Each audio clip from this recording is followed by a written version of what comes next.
याद होता है पर एग्जाम में सब क्यों भूल जाते हैं। कभी पढ़ के ऐसा लगा है कि हाँ सब कुछ याद हो गया ही, पर एग्जाम में जाकर पेपर को देखते ही सब गायब।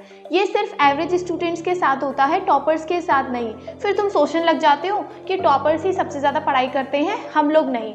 लेकिन असली सच पता है क्या है कि टॉपर्स स्टडी नहीं करते, टॉपर्स री स्टडी करते हैं। उनकी पावर टाइम नहीं टेक्निक होती है। जब हम एक चैप्टर को एक बार पढ़ के आगे बढ़ जाते हैं तो वही टॉपर्स उसी चैप्टर को छोटे छोटे राउंड्स में डिवाइड करके उसे रिवाइज करते रहते हैं। इसीलिए एग्जाम में उन्हें याद नहीं करना पड़ता, बस रिकॉल हो जाता है।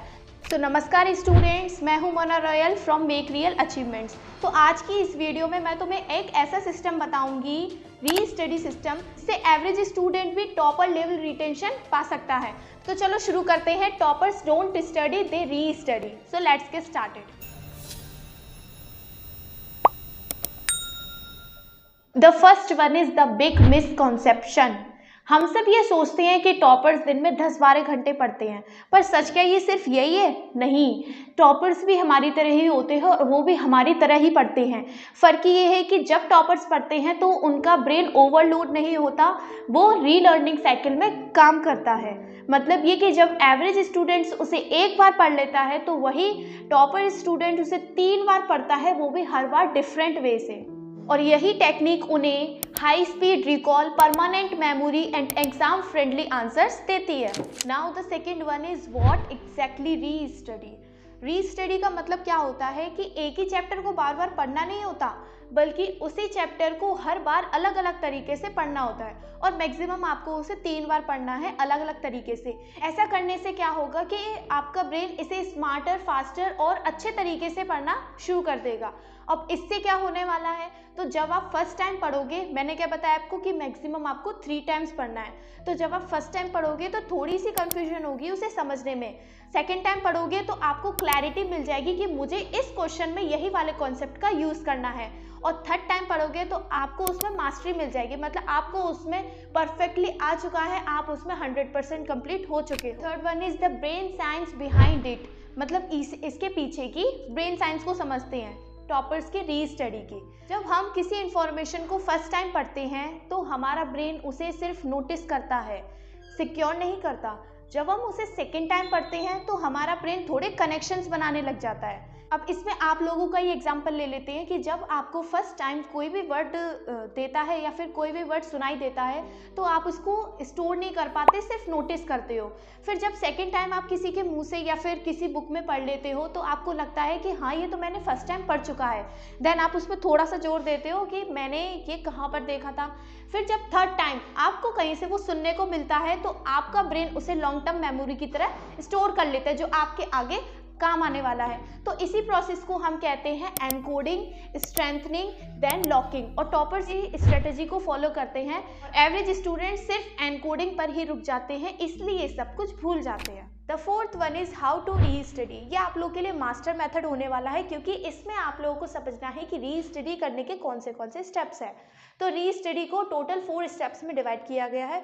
फर्स्ट स्टेप है फर्स्ट स्टडी।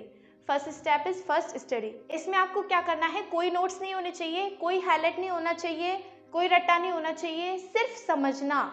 पेन पेंसिल से उस चीज को मार्क करो जो आपको अंडरस्टैंडिंग दे रही है चैप्टर को पढ़ने में। जिससे क्या होगा कि आपका ब्रेन ओवरलोड नहीं होगा, सिर्फ अंडरस्टैंडिंग करेगा। अब आप लोगों को सेकंड स्टेप तो दिखी क्या होगा। अब आपने फर्स्ट स्टेप में सिर्फ अंडरस्टैंडिंग करी, सेकंड स्टेप में आपको मिनी नोट्स री स्टडी। इसमें आपको दूसरी बार में आपको क्या करना है कि चैप्टर को फास्टली रीड करना है, सिर्फ फास्टली रीड करना है, जिससे आपके शॉर्ट नोट्स बनेंगे जो आपने पेंसिल से पहले स्टेप में मार्क कर रखे थे। इससे क्या होगा कि आपने जो पूरा चैप्टर पढ़ा था अब वो सिर्फ 20% कंटेंट ही बन के रह गया है और आपने सिर्फ इसमें मेन पॉइंट्स ही लिखे हैं, कीवर्ड्स लिखे हैं, डायग्राम्स लिखे हैं, फॉर्मूलाज लिखे हैं, जिससे क्या हो गया कि आपका चैप्टर बहुत ज़्यादा कंप्रेस्ड हो गया। Third step is practice based री स्टडी।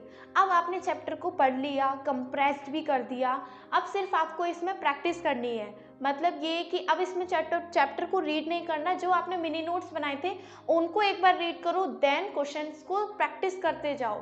जब तुम प्रैक्टिस करना शुरू करोगे, एक्शन लेना शुरू करोगे, तो आपका ब्रेन खुद पे खुद उन चीज़ों को रिकॉल करने लग जाएगा जो आपने पहले 2 स्टेप्स में पढ़ चुकी है। अब इसमें यही था। देन लास्ट है स्टेप 4 टाइम गैप री स्टडी। ये सबसे बड़ा आपका सुपर पावर होने वाला है, क्योंकि अगर आपने इस चीज़ को फॉलो किया है तो जो मैंने आपको स्टेप 1 स्टेप 2 एंड स्टेप 3 बताए थे उनको पढ़ने का बहुत ज़्यादा सेंस निकलेगा। हाँ, अगर आपने इसको फॉलो नहीं किया तो उनको पढ़ने का कोई भी सेंस नहीं निकलेगा। तो टाइम गैप री स्टडी में आपको शेड्यूल बनाना है अपना री स्टडी का। आपको डे 1 में पढ़ना है, डे 3 में पढ़ना है, डे 7 में पढ़ना है, देन डे 15, देन डे 30। इससे क्या होगा कि आपने अपने ब्रेन को बहुत बार पढ़वाने का कोशिश किया है तो ब्रेन उसे लॉन्ग टर्म मेमोरी में शिफ्ट कर देता है और आपको ये चीज़ लॉन्ग टाइम तक याद भी रहने वाली है। The last one is toppers exam strategy.